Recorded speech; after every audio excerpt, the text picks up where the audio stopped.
எனக்கு பிடிச்ச அடுத்த வரி, மனித என்னை கைவிட்டாலோ மாமிசம் அழுகி,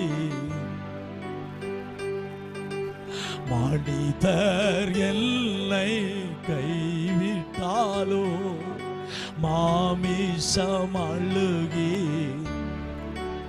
நல்ல சந்தோஷமாய் சூரியயாவோ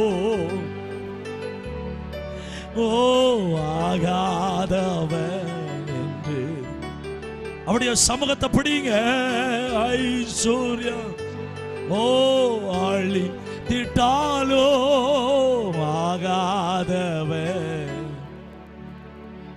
அந்த கரங்களை உயர்த்தி இயேசு, நல்ல சந்தோஷமா சொல்லுங்கம்மா, இயேசு போதுமே போதுமே.